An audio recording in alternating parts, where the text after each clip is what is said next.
स्वागत.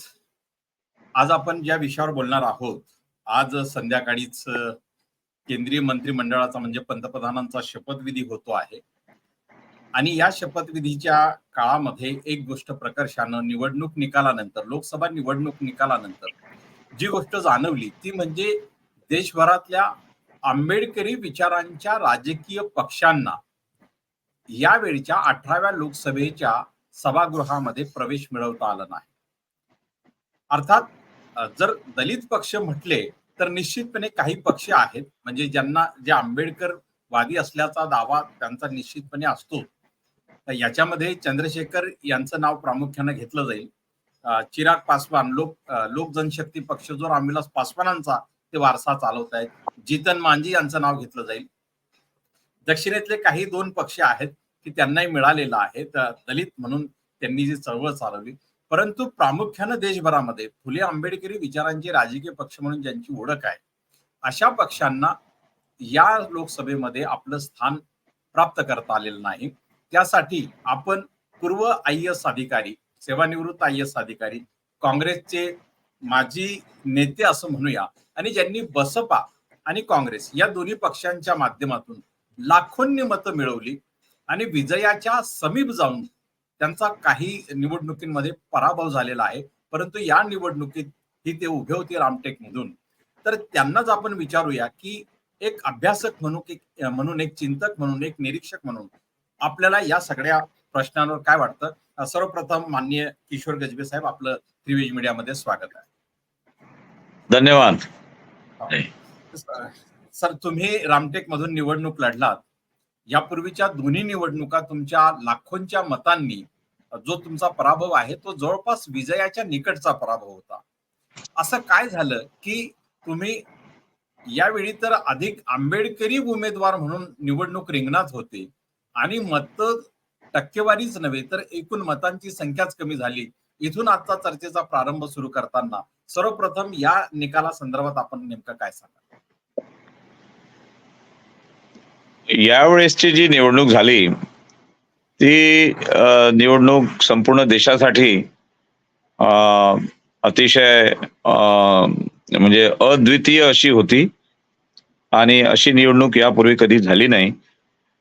गेल्या 10 वर्षापासून NDAचं सरकार आपल्या देशामध्ये आहे आणि या NDAच्या सरकारनं जे काही धोरणात्मक निर्णय घेतले आणि काही निर्णय बोलून दाखवले पण घेतले नाही, काही निर्णय ते घेण्याच्या तयारीत होते. यामुळे जे वातावरण संपूर्ण देशामध्ये तापलेलं होतं, विशेषतः मागासवर्गीय, मायनॉरिटी, अल्पसंख्याक आणि समाज घटकातील काही लोक, तर या सर्व बाबीमुळे ही निवडणूक अतिशय अटीतटीची झाली होती सर्वच पक्षांसाठी. आणि काँग्रेस पक्षाच्या नेतृत्वाखाली इंडिया आघाडी जी स्थापन झाली, या इंडिया आघाडीने ही निवडणूक अतिशय महत्वाची समजून आणि अतिशय ज्याला आपण म्हणू असं म्हणू शकू की ही शेवटची निवडणूक आहे, या निवडणुकीनंतर निवडणुकाच होणार नाहीत, अशा प्रकारची भावना लोकांच्या मनामध्ये पसरवून ती निवडणूक अतिशय जिकिरीनं त्यांनी ती लढली.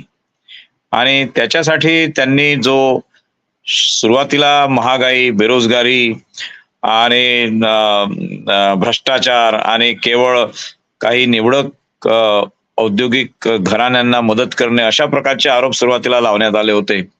पण निवडणुकीच्या नंतरच्या काळामध्ये हे सरकार किंवा हे NDA सरकार सत्तेवर आल्यावर संविधान बदलेल किंवा संविधान मोडीत काढेल अशा प्रकारचा प्रचार त्यांनी केला.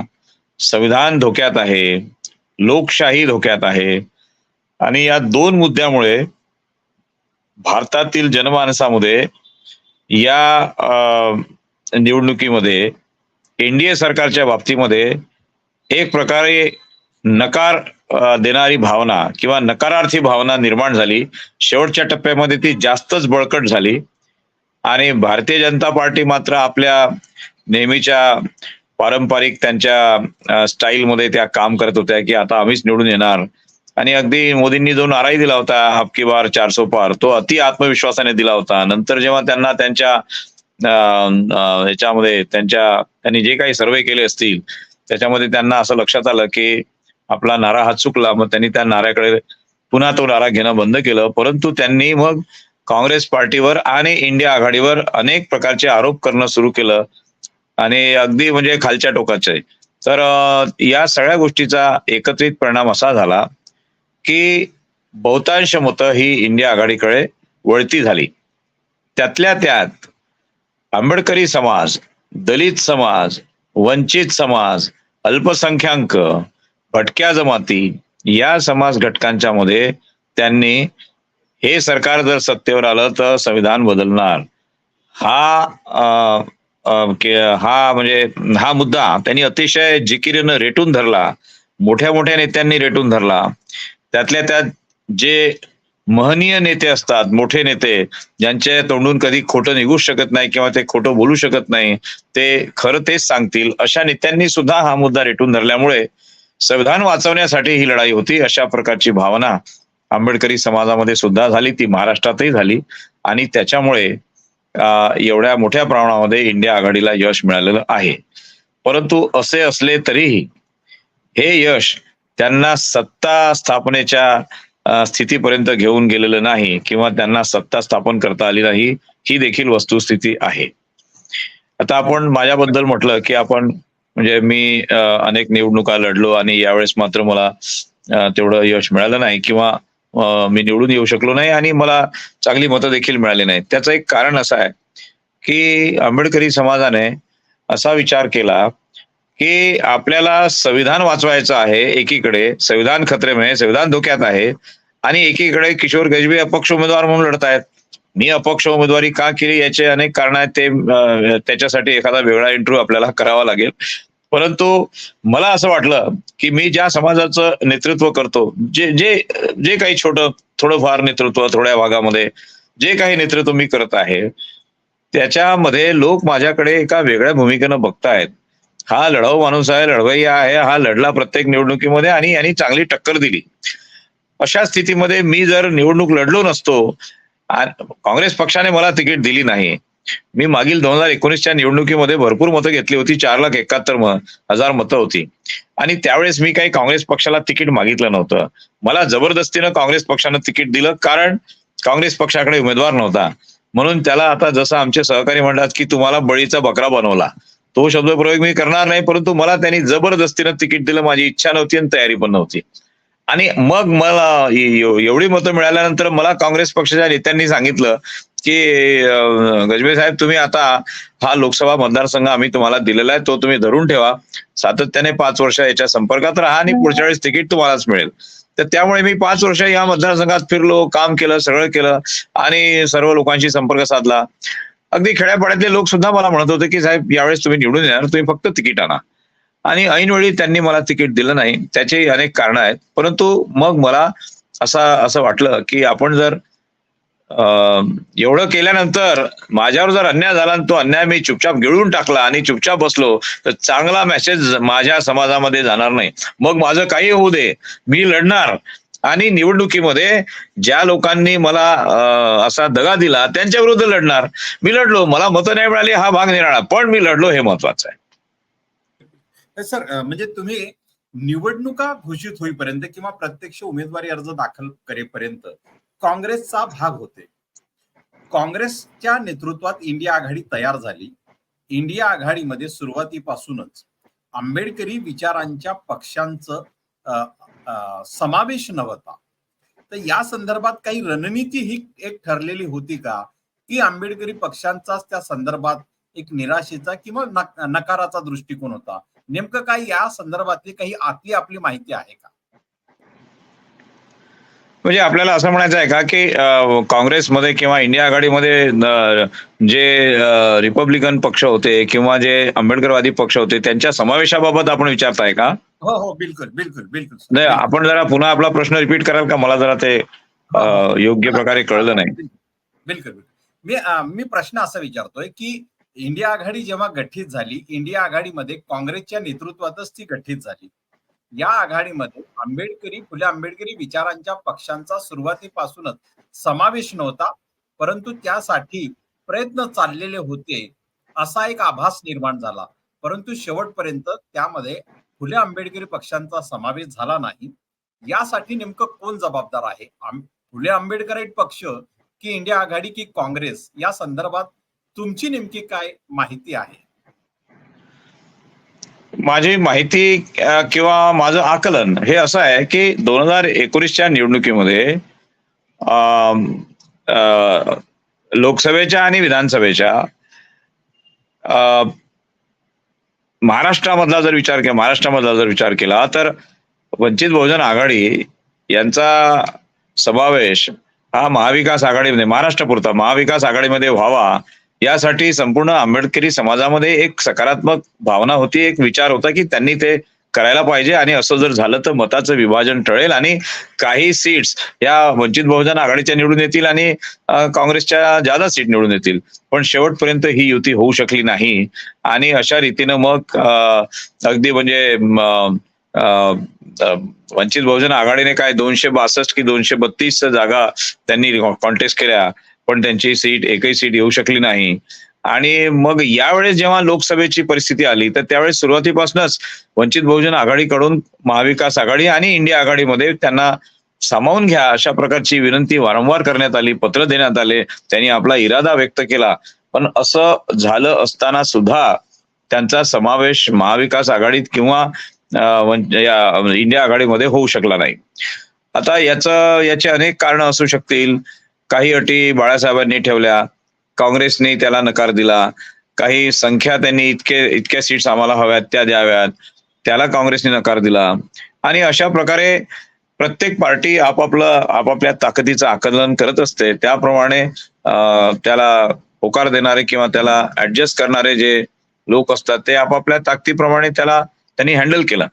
शेवटपर्यंत बाळासाहेब आंबेडकरांचा पक्ष हा महाविकास आघाडीमध्ये समाविष्ट होऊ शकला नाही. अनेक कारण आहेत, सगळ्या लोकांना सगळा इतिहास माहिती आहे. आम्हाला फक्त एवढंच वाटतं की त्यांचा समावेश महाविकास आघाडीमध्ये न झाल्यामुळे यावेळी देखील, या निवडणुकीमध्ये देखील जवळजवळ 5-6 ठिकाणी वंचित बहुजन आघाडीच्या उमेदवारामुळे महाविकास आघाडीला फटका बसलेला आहे. त्याची नावं वृत्तपत्रामध्ये आहेत, सर्वांना माहिती आहेत. अगदी म्हणजे सर्व ते जे मतदारसंघ आहेत त्याचे नावं सुद्धा आहेत. आणि या परिस्थितीमुळे हा एक भाग झाला. आणि मग लोकांच्या मध्ये जो मेसेज गेला, जो संदेश गेला तो असा की महाविकास आघाडीमध्ये समाविष्ट होण्यासाठी बाळासाहेबांची तर त्यांचाच तर नकार नाही ना, हा काही गेम प्लॅन आहे का, ही काही स्ट्रॅटेजी आहे का, किंवा हा काही छुपा अजेंडा आहे का, अशा प्रकारे अनेक प्रश्न लोक करू लागले. त्याला बॅकग्राऊंड काही असेल परंतु प्रश्न मात्र करू लागले, हे खरं आहे. आणि अजूनही लोक प्रश्न करतायत. मग युती झाली नाही आणि त्याचा परिणाम जो आता आपल्या समोर आहे तो असा आहे की खुद्द बाळासाहेब सुद्धा निवडून येऊ शकले नाही आणि त्यांचा एकही उमेदवार निवडून आला नाही. माझ्याबद्दल लोक विचारतात की तुम्ही वंचित बहुजन आघाडीचे उमेदवार होतात. मी त्यांना सांगितलं मी वंचित बहुजन आघाडीचा उमेदवार नव्हतो. काँग्रेसने मला सीट नाकारली म्हणून मग मी काँग्रेस पक्षाचा राजीनामा दिला आणि अपक्ष म्हणून लढलो. अपक्ष म्हणून फॉर्म भरल्यानंतर राजीनामा दिला. आणि जेव्हा मग मी निवडणूक लढण्याची तयारी करत होतो तेव्हा अचानक वंचित बहुजन आघाडीने मला पाठिंबा दिला. मी काही पाठिंबा मागितला नव्हता, तो पाठिंबा मला देण्यात आला. आणि मी म्हटलं की वंचित बहुजन आघाडीचे कार्यकर्ते आहेतच नागपूरमध्ये, ते जर मला पाठिंबा देत असतील तर मला मदतच होणार आहे ही निवडणूक लढण्यासाठी. अशा रीतीनं मी तो स्वीकारला. परंतु मी वंचित बहुजन आघाडीचा उमेदवार नव्हतो, त्यामुळे माझी गणना त्या सीट्समध्ये नाही. परंतु वंचित बहुजन आघाडीची एकही सीट निवडून येऊ शकली नाही. आता आपण राष्ट्रीय पातळीवर जरी विचार केला तरी तीच आहे, ती आपण सुरुवातीला जे बोललो प्रस्तावनेमध्ये त्याची पण चर्चा मी करेन.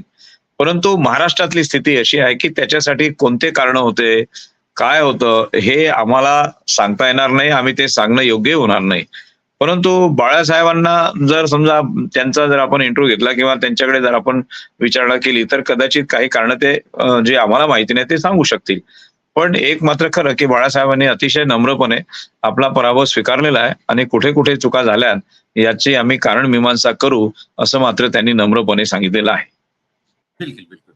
एका बाजूला आंबेडकराईट मतदारांना संविधान बचावच्या माध्यमातून खेचणारी इंडिया आघाडी आणि या इंडिया आघाडीचे मोठा पक्ष जो खरं अर्थाने संयोजन करत होता असा काँग्रेस पक्ष, याच्याकडे काँग्रेस पक्षाकडे तुमचा सारखा उमेदवार ज्यांनी एखाद्या मतदारसंघामध्ये मोठ्या प्रमाणात परिश्रम केलं आणि निवडून येण्याची शक्यता होती, अशा वेळी आणि विशेषतः काँग्रेसची जी शक्ती आहे सध्या ती विदर्भातच अधिक आहे, कारण अध्यक्ष तिकडे आहेत, प्रवक्ते तिकडे आहेत आणि खास करून नागपूर विभागात ही सगळी संधी होती.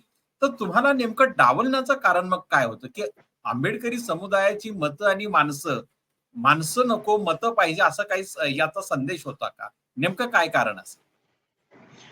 मी फक्त माझ्या मतदारसंघापुरतं बोलतो. अन्य ठिकाणी काय वेगळे वेगळे कारण असतील, पण जवळजवळ सूर तसाच आहे की मी 5 वर्ष मेहनत केल्यानंतर, मतदारसंघात फिरल्यानंतर, लोकांच्या संपर्कात राहिल्यानंतर आणि 5 वर्ष सगळं स्वखर्चाने आपण हे करत असतो. आपल्याकडे काही संपत्ती नसते, आपल्याकडे काही साधनं नसतात, आपल्याकडे काही व्यवसाय नसतो किंवा शाळा कॉलेजेस नसतात किंवा उद्योगधंदे नसतात किंवा पैसा नसतो. तर हे सगळं आपण 5 वर्ष करत राहिलो आणि त्याच्यानंतर जेव्हा तिकीट देण्याची वेळ आली तेव्हा काँग्रेसच्या काही नेत्यांना असं वाटलं की यावेळेस मात्र आता काँग्रेसची सीट हमखास निघते आणि मग किशोर गजबीला का द्यायची, तर मग आपण आपल्या माणसांना देऊ जो आपल्या जवळचा आहे. आणि आपल्या जवळचा म्हणजे याचा अर्थ आपण समजून घ्यावा की त्यांच्यासोबत आपण जास्त सोयीचं राजकारण करू शकतो, जास्त सोयीने काम करू शकतो, जास्त त्याचा आपल्याला त्यांच्या जवळकीचा लाभ मिळू शकतो. अशा उमेदवाराला आपण का देऊ नये. आणि म्हणून मग त्यांनी त्या प्रकारची असं म्हणूया का, ही जवळकी जातीचीच असेल असं याचा अर्थ, ही जवळकी जातीचीच असेल असं आपण मानूया का? असं म्हणता येईल, परंतु त्यांना असं वाटलं की मग जो व्यक्ती याच्यामध्ये डिसिशन घेण्यास पात्र असतो किंवा जो निर्णय घेऊ शकतो किंवा ज्याचा मत निर्णायक असतं, अशा स्वरूपाच्या प्रभावी व्यक्तीने जर असा अट्टहास धरला काँग्रेसच्या हायकमांडकडे की तुम्ही या व्यक्तीलाच तिकीट द्या, मी याला निवडून आणेन आणि अन्य कोणी असला तर मी निवडून आणणार नाही, तर मग हायकमांडला देखील तसा विचार करावा लागतो. कारण शेवटी त्यांना सीट्स पाहिजे असतात, त्यांना निवडून आलेला उमेदवार पाहिजे असतो किंवा निवडून येणारा उमेदवार पाहिजे असतो. आणि माझ्याबद्दल अपप्रचार करण्यात आला की मी निवडून येणार नाही, मी मतदारसंघाच्या संपर्कात नव्हतो, ते अपप्रचार नेहमी करतात लोक, त्यांच्या याला काही अर्थ नाही आहे. उदाहरणार्थ आता मी नागपूरला राहतो, मी मुंबई सोडून गेले 12 वर्षापासून मी नागपूरला राहतोय. माझं घर आहे, मुलगा आहे, पत्नी आहे, मिसेस आहे, सगळं आहे आणि पूर्ण कुटुंब परिवार इथे आहे. पण असं असताना सुद्धा काँग्रेसच्या काही नेत्यांनी माझ्याबद्दल अपप्रचार केला, हे तर मुंबईला राहतात. अशा प्रकारे तर परिस्थिती अशी आहे की काँग्रेसमध्ये सर्व प्रकारचे नेते आहेत, खोटं बोलणारे आणि अफवा पसरवणारे, थापा मारणारे आणि अनेक प्रकारचे उद्योगधंदे करणारे नेते आहेत. या सर्वांच्या नेत्यांनी मिळून काँग्रेस बनलेली आहे. मला मात्र यांचा चांगला आता अनुभव आलेला आहे, कारण मी 6 वर्ष काँग्रेसमध्ये होतो. बहुजन समाज पार्टी सोडल्यानंतर मी काँग्रेस पक्षातच होतो. मी काही 2019 ची तिकीट मागितली नव्हती, पण मला दिली आणि मी लढलो आणि त्यावेळेस मला म्हणजे बऱ्यापैकी मतं मिळाले.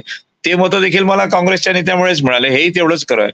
पण मग तोच कित्ता त्यांनी 24 मध्ये का गिरवला नाही, तर माझ्यावर एक प्रकारे अन्याय झालेला आहे आणि मग याला आता आपण पार्लमेंटमध्ये जाऊ द्यायचं नाही असं ठरवून काही नेत्यांनी माझ्यासोबत अशा प्रकारची खेळी केली. मला आता त्याच्याबद्दल पश्चाताप नाही, कारण आता निवडणूक झालेली आहे.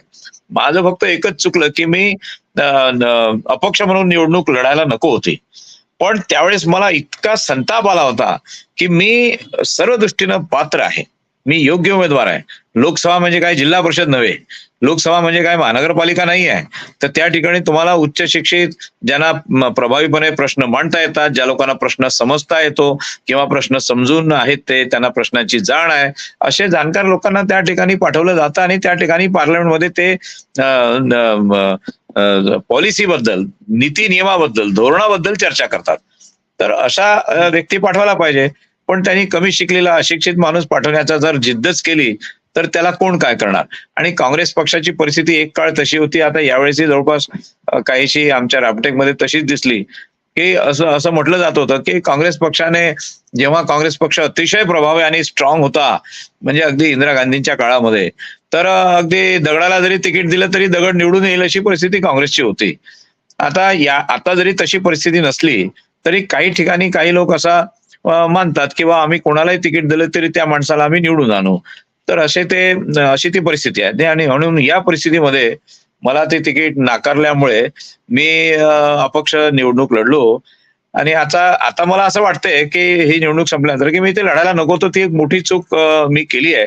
परंतु आता त्याचा मला फारसा पश्चाताप होत नाही, कारण संतापाच्या भरामध्ये मी काही इतर कोणाला त्रास देण्याचा माझा हेतू नाही. मला फक्त एवढंच दाखवायचं होतं की तुम्ही आंबेडकरी समाजासोबत अशा प्रकारचा खेळ करू नये. आम्ही लढण्याची जिद्द ठेवणारे लोक आहोत. आताही लढू, याच्या पुढेही लढू. आमचं लढणं काही थांबणार नाही. शेवटी आम्हाला संघर्ष करूनच आतापर्यंत इथपर्यंत आम्ही आलो. मग तो नोकरीचा असो, शिक्षणाचा असो, उच्च शिक्षणाचा असो, कुठलाही असो, तो संघर्ष आम्हाला करावाच लागत आहे. तर आपण असं म्हणतो की आपल्या देशामध्ये लोकशाही आहे आणि हे सर्व लोकशाहीसाठी लढणारे हे पक्ष आहेत आणि लोकशाही धार्जिणे पक्ष आहेत आणि यांना प्रत्येकाला या निवडणुकीमध्ये लढण्याचा अधिकार आहे. तर तो अधिकार खुला अधिकार आहे किंवा मुक्त अधिकार आहे असं मी मानत नाही. त्या अधिकारावर अनेक नियंत्रणं आलेली आहेत, अनेक त्याच्यावरती बंधनं आलेली आहेत. म्हणजे निवडणुकीमध्ये पैसा लागतो, पैसा नसेल हे बंधन आहे, म्हणजे अडथळा आहे, अडसर आहे. म्हणजे एखादा अधिकार असेल तर त्याच्या वापरण्यासाठी, त्याचा उपभोग घेण्यासाठी सुद्धा तुम्हाला काही गोष्टी पाहिजेत. त्या गोष्टी आता निवडणुकीमध्ये म्हणजे सहज मिळणाऱ्या गोष्टी नाहीत. त्यामुळे पैसा पाहिजे, तुमचा संपर्क असला पाहिजे, तुमचं संघटन असलं पाहिजे, तुमच्याकडे साधनं असली पाहिजे आणि हे सगळं झाल्यानंतर तुम्हाला तुमचे कार्यकर्ते वाचवता आले पाहिजे. नाहीतर कार्यकर्ते खरेदी करतात. माझ्या प्रकरणामध्ये तेच झालं. माझ्या निवडणुकीमध्ये जे माझ्या जवळचे कार्यकर्ते होते त्यांना पैशाचा आमिष देऊन त्यांना खरेदी करण्यात आलं आणि त्यांना चूप बसवण्यात आलं आणि अनेक अडथळे माझ्या या निवडणुकीमध्ये निर्माण करण्यात आले. याची मला जाणीव आहे. मी या ठिकाणी ते फार सांगणार नाही, परंतु मला सगळं माहिती आहे की कुठे काय झालं वगैरे वगैरे, आणि म्हणूनच मला कमी मतं मिळालेली आहेत. परंतु एक मात्र खरं की या प्रस्थापित राजकीय पक्षामध्ये आंबेडकरी समाजाचा जो उमेदवार असतो किंवा आंबेडकरी समाजाचे जे कार्यकर्ते असतात त्यांची गळचेपी केली जाते. हे काँग्रेस पक्ष देखील त्याला अपवाद नाही. बिलकुल बिलकुल सर, म्हणजे फार महत्वपूर्ण हे स्टेटमेंट आहे की काँग्रेस जेव्हा निवडणुका येतात, म्हणजे 2014 पूर्वीपर्यंत देशाच्या निवडणुका लागल्या की धर्मांधता आणि सेक्युलर याच्यामध्ये निवडणूक आहे आणि त्या अनुषंगानं सेक्युलरच्या दिशेने फुले आंबेडकरी समाजाचे किंवा विचारांचे लोक मतदार म्हणून नेहमीच वर्ग होत राहिले. परंतु गेल्या 10 वर्षानंतर प्रथमच अशी परिस्थिती आली की फुले आंबेडकरी विचारांचे मतदार पुन्हा काँग्रेस आणि इंडिया आघाडी सारख्या पक्षांकडे वर्ग झाले. याचा अर्थ मोदी सत्तेची एक प्रकारची भीती संविधान बदलण्याची वास्तव होती आणि म्हणून ते तसं झालं की काँग्रेसने हा केवळ बागुलबुवा, इंडिया आघाडीने केवळ बागुलबुवा उभा केला. नेमकं काय झालं? माझं वैयक्तिक मत आहे की आम्ही संविधान बदलू अशा प्रकारची भूमिका भारतीय जनता पक्षाने घेतलेली होती, याच्यात शंकाच नाही. बिलकुल घेतली होती. त्यांचे ते कर्नाटकचे हेगडे असतील किंवा तो बाबा असेल एखादा, तो संत महात्मा, या लोकांनी स्पष्टपणे सांगितलेलं आहे की आम्ही संविधान बदलणार, आमचं पर्यायी संविधान तयार आहे आणि या संविधानातलं हे संविधान आम्हाला मान्य नाही. आपण जर गुरुजी गोळवलकर यांचं पुस्तक जर वाचलं, we or our nationhood define, तर त्या पुस्तकामध्ये देखील संविधानाबद्दल त्यांनी ज्या गोष्टी म्हटलेल्या आहेत त्याच्यामध्ये त्यांनी भारतीय संविधान आम्हाला स्वीकारार्ह नाही असं स्पष्ट म्हटलेलं आहे. कारण या संविधानामध्ये आपल्या परंपरेचा, आपल्या संस्कृतीचा आणि आपल्या महान परंपरेचा कुठल्याही काही लवलेश नाही, उल्लेख नाही, त्याचा संदर्भ नाही, अशा प्रकारच्या गोष्टी त्या पुस्तकामध्ये त्यांनी म्हटलेल्या आहेत. आणि म्हणून हे संविधान आम्हाला मान्य नाही, किंबहुना मनुस्मृतीवर आधारितच संविधान आपल्या देशामध्ये असलं पाहिजे अशा त्यांच्या वल्गना होत्या. आता ह्या गोष्टी ते सांगत होते, याच्यात काही शंका नाही. आणि त्यांचे शीर्षस्थ नेते म्हणजे प्रधानमंत्री आणि त्यांचे पक्षाचे अध्यक्ष हे अशा प्रकारच्या वल्गना करत असलेल्या नेत्यांवर कुठली कारवाई करत नव्हते. संसद मार्गावर जेव्हा संविधान जाळण्यात आलं, काही लोकांनी संविधान जाळलं, हे सर्व भाजप समर्थक युवक होते, तेव्हा देखील या लोकांनी त्यांच्यावरती कुठलीही कारवाई केली नाही. मग संपूर्ण भारतामध्ये संविधान जाळलं किंवा संविधान बदलणार आहेत अशा प्रकारची भीती जेव्हा निर्माण झाली तेव्हा लोकांनी जेव्हा विरोध करायला सुरुवात केली, कोण लोक होते? हे लोक आंबेडकरी लोक होते, हे लोक दलित बुद्धिजीवी लोक होते, हे लोक दलित समाजातून आलेले बुद्धिजीवी लोक होते, ज्यांनी आरक्षण आणि संविधान या दोघांचंही समर्थन केलं आणि आम्ही हे बदलून टाकू, आरक्षण रद्द करू किंवा आरक्षण खतम करू, संपवून टाकू, अशा प्रकारच्या गोष्टी करणाऱ्या भाजप नेत्यांच्या विरोधामध्ये ज्या लोकांनी स्पष्ट भूमिका घेतली हे लोक सर्व आंबेडकरी लोक होते. तर संपूर्ण देशभर आंबेडकरी लोकांनीच संविधान बचावचा नारा दिलेला आहे. आता जेव्हा काँग्रेस पक्षाला हे लक्षात आलं की दलित आणि आंबेडकरी समाजाच्या अनेक पार्ट्या आहेत, त्यांचे स्वतःचे संघटन आहेत आणि हे संघटन अगदी पराकोटीचे यशस्वी झाले आहेत. उदाहरणार्थ बहुजन समाज पार्टी, उत्तर प्रदेशमध्ये चार वेळा बहुजन समाज पार्टीने मुख्यमंत्री दिला आणि उत्तर प्रदेशमधून काँग्रेसला हद्दपार केलं. ही गोष्ट आपण विसरता कामा नये. तर असे हे पक्ष जे आहेत, हे पक्ष दलित समाजातून, आंबेडकरी समाजामधूनच आलेले आहेत आणि जर मग हा समाज जर आपल्यापासून दूर गेला आणि गेलेलाच होता, तर त्यांना परत आपल्याकडे आणण्यासाठी काय करावं लागेल? आणि म्हणून त्यांनी आपण जर अन्य कोणाला म्हणजे काँग्रेसला मतदान केलं नाही तर भाजपा निवडून येईल आणि भाजपा संविधान बदलेल असं आपल्या गरीब आणि भोळ्या भाळ्या लोकांना सांगायला सुरुवात केली. संविधान धोक्यामध्ये आहे हेही म्हणणं आणि संविधान बदलूनच टाकतील सत्तेवर आल्यावर, अशा प्रकारचा निवडणुकीशी त्याचा संबंध लावलं. या दोन गोष्टी भिन्न भिन्न आहेत. निवडणूक आली असताना जर तू असं केलं नाही तर हे असं होणार आणि तुझा पूर्ण जीव धोक्यामध्ये येईल, अशा प्रकारची भीती आंबेडकरी समाजाला दाखवायची. अशाच प्रकारची भीती जरा ओबीसी समाजाला दाखवून पहा बरं, किंवा अशाच प्रकारची भीती अन्य कोणत्या समाजाला दाखवून पहा की तू जर आम्हाला मतदान केलं नाही तर संविधान धोक्यामध्ये येईल. तो काय म्हणेल, मला काय करायचं संविधानाशी, जाऊ दे मी यालाच मतदान करणार. भाजपला मतदान करणाऱ्या लोकांनी तेच म्हटलं. ज्या लोकांनी भाजपला मतदान केलं, आम्हाला ते माहित नाही, आम्ही भाजपला मतदान करणार कारण आमचा विश्वास त्याच्यावर आहे. तर आंबेडकरी समाज किंवा दलित समाज हा जो समाज आहे, हा शिकलेला, सवरलेला आणि संविधानावर खेड्यापाड्यातले लोक अगदी अंधभक्ताप्रमाणे संविधानावर विश्वास ठेवणारे असल्यामुळे, संविधान त्यांना प्राणप्रिय असल्यामुळे, संविधानाला धक्का सुद्धा लागता कामा नये अशा प्रकारची त्यांची भूमिका असल्यामुळे अशा लोकांना त्यांनी एक प्रकारे हा जो संविधानाची भीती दाखवली, मी भीती हा शब्द वापरतो, तुम्ही बागुल बुवा म्हटलं, तर भीती दाखवली की जर तुम्ही काँग्रेसला मतदान केलं नाही, बघा मी भाजपला मतदान केलं असा शब्द वापरत नाही, जर तुम्ही काँग्रेसला मतदान केलं नाही तर भाजपा निवडून येईल आणि ती संविधान बदलेल अशी भीती दाखवण्यात आली. आणि मी अगदी उच्च शिक्षित लोकांशी, PhD झालेल्या लोकांशी सुद्धा चर्चा केली. त्यांचंही म्हणणं तेच होतं, आम्हाला संविधान वाचवायचं आहे, त्यामुळे मग काँग्रेसचा उमेदवार कसाही असू दे, आम्ही काँग्रेसच्या उमेदवाराला मतदान करणार. तर हा जो विचार होता, हा त्यावेळेस एक प्रकारे ज्याला आपण म्हणतो इम्पल्सिव्ह अगदी लोकांना इम्पल्सिव्ह पद्धतीनं मतदान करायला भाग पाडलं. इम्पल्सिव्ह पद्धतीनं एक झटका येतो आपल्याला, एक असा इम्पल्स येतो की नाही आपल्याला हे आता करावंच लागेल, आणि म्हणून ते इम्पल्सिव्ह पद्धतीनं झालेलं ते मतदान आहे. आणि त्याचा फायदा काँग्रेसला अखिल भारतीय पातळीवर झालाय. महाराष्ट्रामध्ये तर फारच जास्त झाला, कारण इतकी मतं त्यांना मिळाली आणि इतक्या सीट्स त्यांना मिळाल्या. अगदी उत्तर प्रदेशमध्ये म्हणजे ज्या ठिकाणी काँग्रेसला बरेच वर्ष उत्तर प्रदेशमध्ये मुसंडी मारायला वाट पाहावी लागली, त्या ठिकाणी अगदी चांगलं भरभरून मतदान उत्तर प्रदेशमध्ये काँग्रेसला झालं. त्याचं कारणही तेच आहे. आणि म्हणून आता हे जे संविधान वाचवण्यासाठी काँग्रेसला मतदान करा हा चॅप्टर आता संपलेला आहे. आता मी चर्चा करतो लोकांशी, तर ते म्हणतात की झाली आता निवडणूक झाली, काँग्रेस निवडून आली, आता संविधान वाचवण्यासाठी काँग्रेस किती प्रयत्न करते किंवा किती उपाययोजना करते हे आता पाहणं गरजेचं ठरेल, आवश्यक ठरेल. कारण काँग्रेस काही आता केंद्र सरकारमध्ये सत्तेवर आज तरी नाही आहे आणि इतक्या मोठ्या प्रमाणावर त्यांना याच्या म्हणजे पार्लमेंटरी सीटच्या ज्या विधानसभा असतात त्या विधानसभेमध्ये त्यांना जितक्या मोठ्या प्रमाणामध्ये लीड्स मिळालेल्या आहेत, बढत मिळालेली आहे, ती पाहता आगामी विधानसभेच्या निवडणुकीमध्ये काँग्रेसचं सरकार म्हणजे महाविकास आघाडीचं सरकार किंवा इंडिया गठबंधनचं सरकार महाराष्ट्रामध्ये सत्तेवर येईल अशी दाट शक्यता आहे. कारण त्या लोकसभेच्या ज्या सीट्स आहेत त्याच्यामधले जे विधानसभेचे जे क्षेत्र होते त्याच्यामध्ये भरपूर प्रमाणामध्ये काँग्रेसला लीड मिळालेली आहे. उदाहरणार्थ नागपूरमध्ये उत्तर नागपूर नावाचा भाग आहे ज्या ठिकाणून मी लढलो होतो 2014 मध्ये.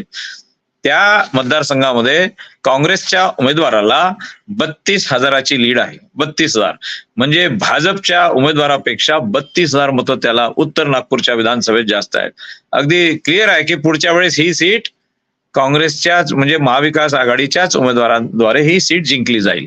तर अशी परिस्थिती आहे आणि म्हणून त्याचा फायदा म्हणजे हे जे संविधान धोक्यामध्ये येईल आणि म्हणून आंबेडकरी समाजाने भरभरून मतदान दिलं हा त्याचा एक मोठा सबळ असा हा पुरावा आहे. उत्तर नागपूर 32,000 मतदारांची लीड. सर्वच विधानसभेमध्ये अशी लीड नाही परंतु या ठिकाणी मात्र आहे. महाराष्ट्रातही असं घडलंय.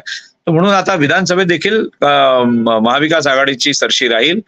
परंतु सत्तेवर आल्यानंतर ज्या आंबेडकरवादी लोकांनी, ज्या दलित लोकांनी, ज्या मतदारांनी, दलित आणि आंबेडकरी मतदारांनी त्यांना भरभरून मतदान केलं आणि सत्तेवर आणलं त्यांच्यासाठी काँग्रेस काय करणार आहे किंवा त्यांच्यावर अन्याय झाला तर काँग्रेस धावून जाईल का, त्यांच्या मागण्या त्या पूर्ण करतील का, बौद्धांना केंद्रामध्ये त्यांना आरक्षण मिळेल का. आज 74 वर्ष झाले बौद्धांना केंद्रामध्ये आरक्षण नाही आहे, महाराष्ट्रामध्ये आहे. तर ते बौद्धांना आरक्षण मिळालं पाहिजे यासाठी पार्लमेंटमध्ये कोणीतरी त्या ठिकाणी आवाज उचलला पाहिजे होता. परंतु तो संघर्ष होताना दिसत नाही. केंद्र सरकारने मग ते काँग्रेसचं असो की आता भाजपाचं असो केंद्र सरकारने बौद्धांना आरक्षण दिलेलं नाही की याच्यामध्ये केंद्र सरकारमध्ये. परंतु बाकीच्या राज्यामध्ये म्हणजे पंजाबमध्ये किंवा तामिळनाडूमध्ये त्या ठिकाणी जे एससीचे लोक होते ते कन्वर्ट झाले. आता तामिळनाडूमध्ये एससीचे लोक ख्रिश्चॅनिटीमध्ये कन्वर्ट झाले. पंजाबमध्ये एससीचे लोक हे याच्यामध्ये सिख धर्मामध्ये ते परिवर्तित झाले. परंतु त्यांना आरक्षण मिळतं कारण ते आपल्या याचा म्हणजे अनुसूचित जातीचा उल्लेख करून त्यांच्या धर्माची नोंद करून ते करतात.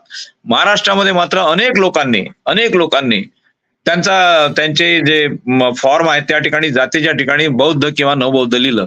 अशा लोकांना केंद्र सरकारची स्कॉलरशिप न मिळण्याचा, केंद्र सरकारच्या संस्थांमध्ये ऍडमिशन न मिळण्याचा, केंद्र सरकारची नोकरी न मिळण्याचा फटका त्यांना बसलेला आहे. हा एक प्रश्न महत्वाचा आता मार्गी लावला पाहिजे. पण ते करणार कोण. तर आता एवढं मोठं मतदान जर समजा दलित आंबेडकरी समाजाने काँग्रेसला देऊन त्यांना एक प्रकारे चांगला विजय मिळवून दिला तर त्या संदर्भामध्ये काँग्रेस पक्ष काय करणार आहे हे मी तरी पाहणार आहे. आपणही पाहत राहा. आम्ही त्याच्यावर नजर ठेवून राहू. बिलकुल सर. म्हणजे ही जी लोकसभा निवडणूक झाली या लोकसभा निवडणुकीमध्ये प्रामुख्यानं दलित आणि आंबेडकराईट विचारांचा मतदार हे कन्सॉलिडेट झाले, अगदी कन्सॉलिडेट झाले आणि त्याचा परिणाम भारतीय जनता पक्षाला बहुमतापासून लांब राहावं लागलं. म्हणजे सत्ता बदल होता होता वाचलेला आहे. आता यापूर्वी सेक्युलर आणि धर्मांध अशा पद्धतीनं प्रचार करून सेक्युलरिझम संपवला जाईल म्हणून या मतदारांना आपल्या बाजूने खेचण्यात काँग्रेस अनेक वर्ष यशस्वी झाली. आता या पुढच्या काळामध्ये संविधान बदललं जाईल हा प्रचार करून काँग्रेस पुन्हा या मतदारांना येत्या 15-20 वर्षात आपल्या सोबतच ठेवणार का आणि फुले आंबेडकरी पक्षांचा विस्तार किंवा अस्तित्व हे धोक्यात येणार आहे का असं आपल्याला काही वाटतं का या संदर्भात. हे आपलं म्हणणं खरं आहे की यापूर्वी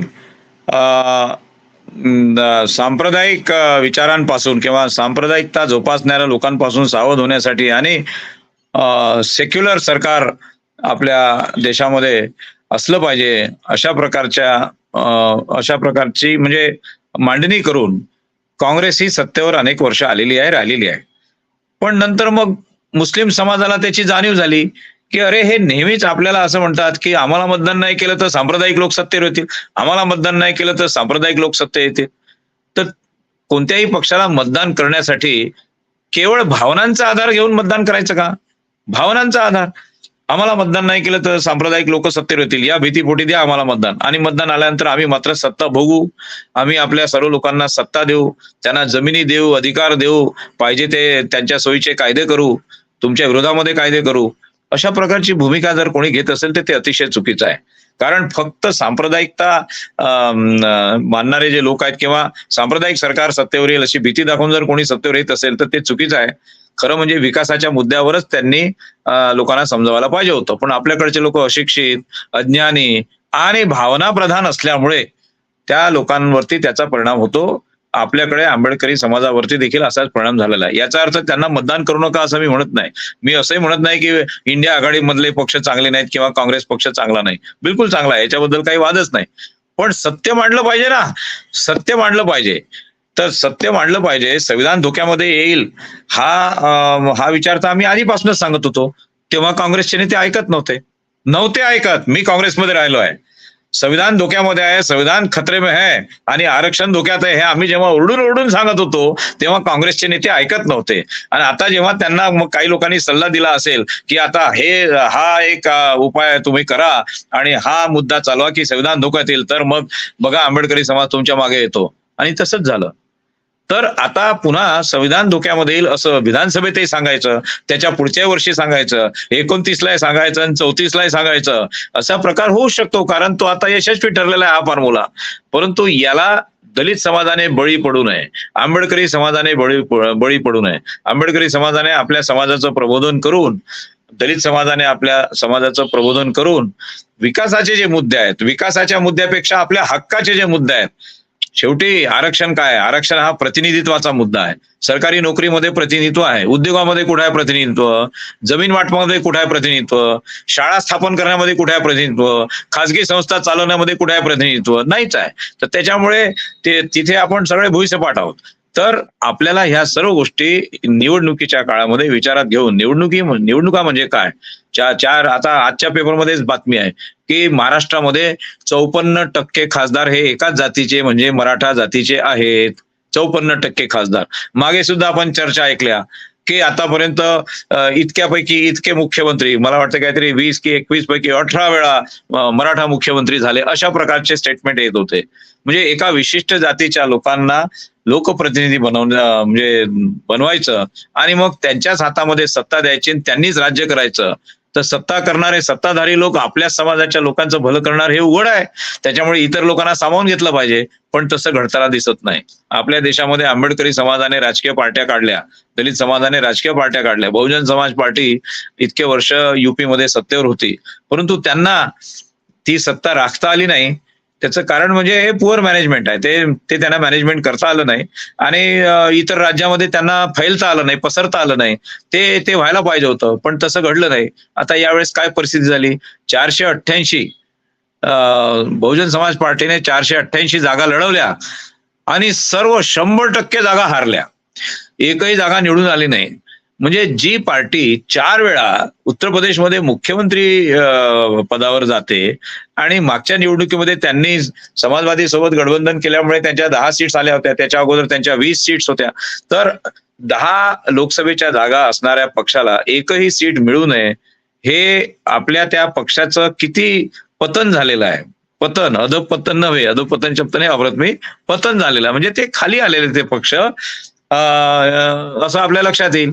तोच प्रकार मग इकडे महाविकास आघाडीचा झाला की वंचित बहुजन आघाडीचा झाला. वंचित बहुजन आघाडीला 2019 मध्ये जेवढे मतं मिळाले होते त्याच्यापेक्षा अतिशय कमी, आता 2,74,000 काहीतरी मतं 15 लाखापर्यंत आहेत आता. नाही, 12,74 नाही, 12,74,000 असं काहीतरी इतके मतं आहेत त्यांना.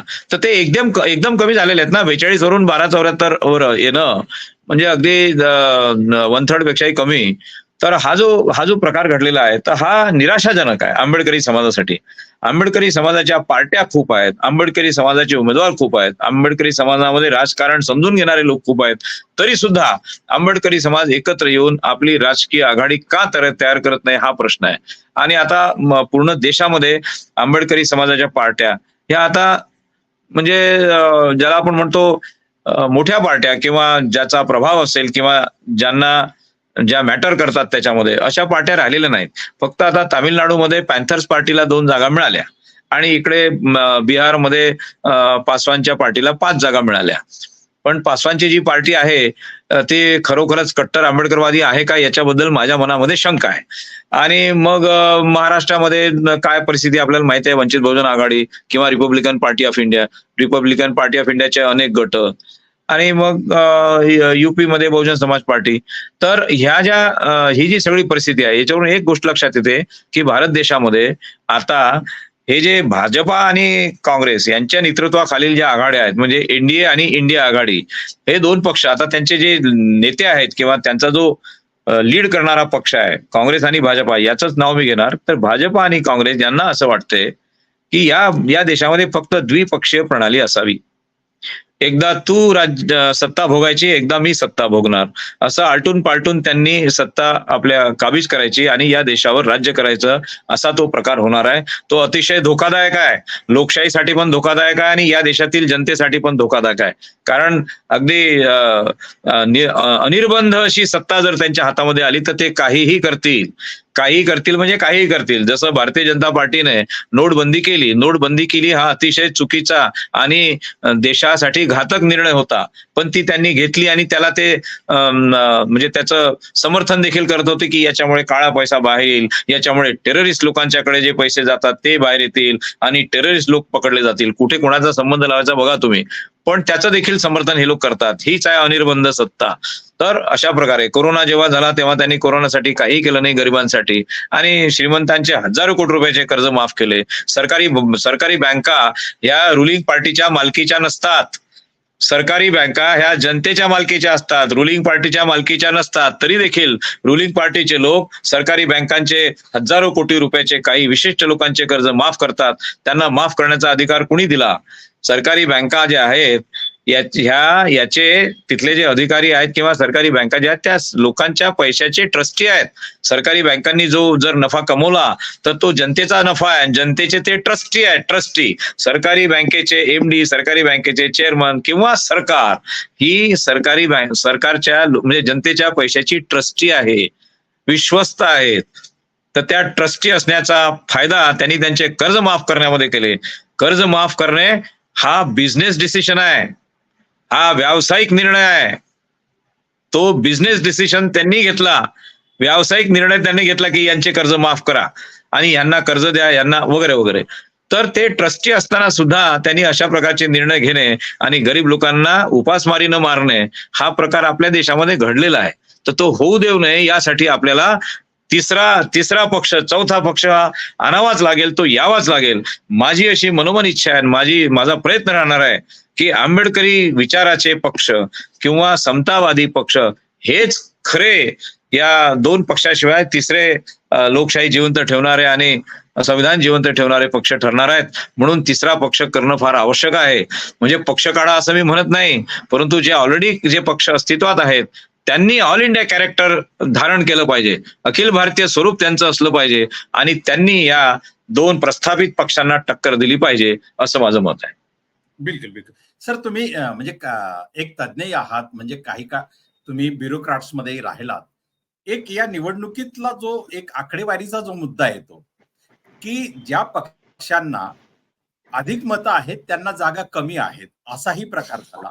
ज्या पक्षांना खूप कमी मतं आहेत त्यांना बरेच सदस्य आहेत. आता बहुजन समाज पक्षाचा जेव्हा तुम्ही उल्लेख केला त्यांना जवळपास 1.5 कोटी पर्यंतची मतं आहेत, परंतु त्यांना जागा एकही नाही. दुसऱ्या बाजूला बिहारचं जर आपण उदाहरण घेतलं तर बिहारमध्ये नितीश कुमार यांना 80 लाख मतं आहेत, परंतु जागा त्यांना 12 मिळाल्या. दुसऱ्या बाजूला तेजस्वी यादव यांचा राजदला 1,01,00,000 मतं मिळाली, परंतु त्यांना जागा 4च मिळाल्या. तिसऱ्या बाजूला चिराग पासवान यांचा राष्ट्रीय जनशक्ती पक्ष यांना फक्त 28 लाख मतं मिळाली, पण जागा 5 मिळाल्या. ही जी मतांची एकूण जी गोळाबेरीज आहे आणि त्या अनुषंगानं विपर्यस्त प्रमाण जे संसदेमध्ये जातं, तर या संदर्भात नव्या पद्धतीनं काही विचार आपल्याला करता येईल का? हे जे मतदारसंघांचं जे डिलिमिटेशन आहे किंवा त्यांची जी रचना आहे, भौगोलिक रचना आणि त्यांची सीमांकन पद्धती जी आहे, तर ती पारंपरिक पद्धतीनं चालू आलेली आहे आणि त्याच्यामुळे त्या मतदारसंघाची रचना झालेली आहे. त्याला भौगोलिक कारण आहेत, त्याला काही नैसर्गिक कारण आहेत. उदाहरणार्थ एखादी नदी आडवी आली किंवा मोठं रेल्वे ट्रॅक आडवे आला किंवा रस्ता वगैरे, महामार्ग वगैरे असे ते कारण आहेत. आणि काही ठिकाणी जी रचना केली मतदारसंघाची तर ती केवळ राजकारणासाठी किंवा राजकीय कारणामुळे देखील करण्यात आलेली आहे. आपण याचं बेस्ट उदाहरण म्हणजे महाराष्ट्रामध्ये महानगरपालिका किंवा नगरपालिका यांच्या मतदारसंघाची फेररचना होय. कधी कधी प्रभाग पद्धती येते, त्या एका प्रभागामध्ये 4 वार्ड असतील, कधी म्हणतात 3 वार्ड असतील वगैरे वगैरे.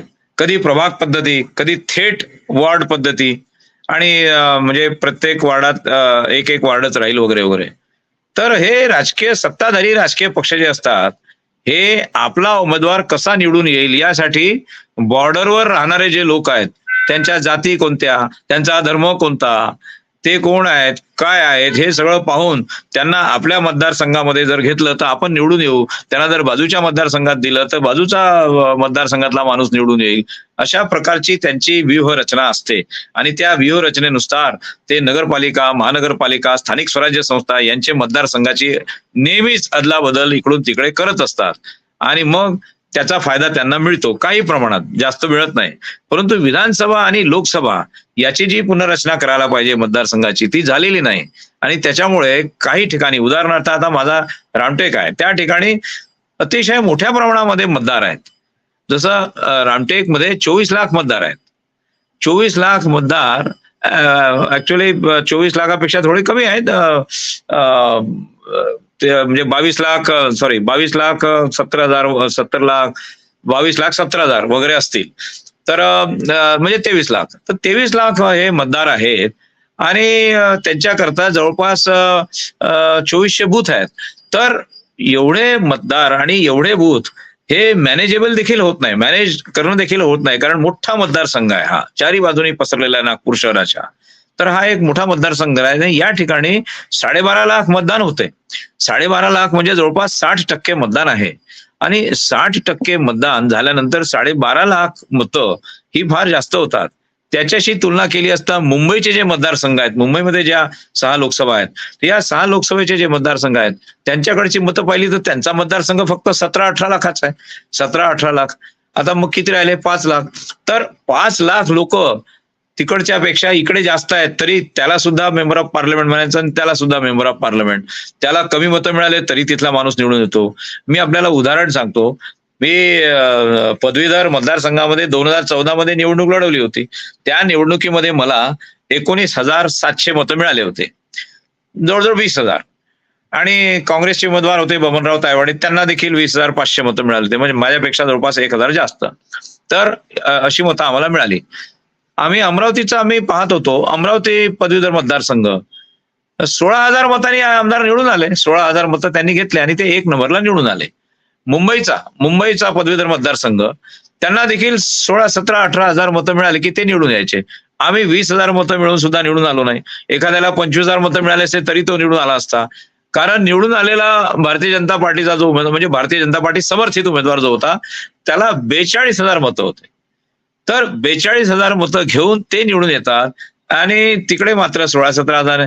तर याचा अर्थ असा की त्याची जी भौगोलिक रचना आहे ती असमान आहे. ती तिकडची आणि इकडची समान नाही. तर ती समान करायला पाहिजे, कारण मतदान हे लोकसंख्येच्या जोरावर होतं, भौगोलिक क्षेत्राच्या आधारावर होत नाही. भौगोलिक क्षेत्र फार मोठं असेल परंतु जर लोकसंख्या कमी असेल तर एक मतदारसंघ तो होऊ शकणार नाही. म्हणून लोकसंख्येच्या जोरावर हे मतदान, हे संघ पुनर्निर्धारित करायला पाहिजे, नंबर 1. आणि लोकसभेच्या ज्या सीट्स आहेत त्या सीट्स देखील वाढवल्या पाहिजे. ती वाढवण्याची फार आवश्यकता आहे, कारण पाश्चिमात्य देशामध्ये किंवा अन्य सर्वच देशांमध्ये आपल्यापेक्षा कमी लोकसंख्येच्या लोकांना सुद्धा तिथे खासदार म्हणून किंवा मेंबर ऑफ पार्लमेंट म्हणून त्यांना ते निवडून जाता येतं, कारण त्यांची जनसंख्याच कमी आहे. आपली जनसंख्या वाढलेली आहे.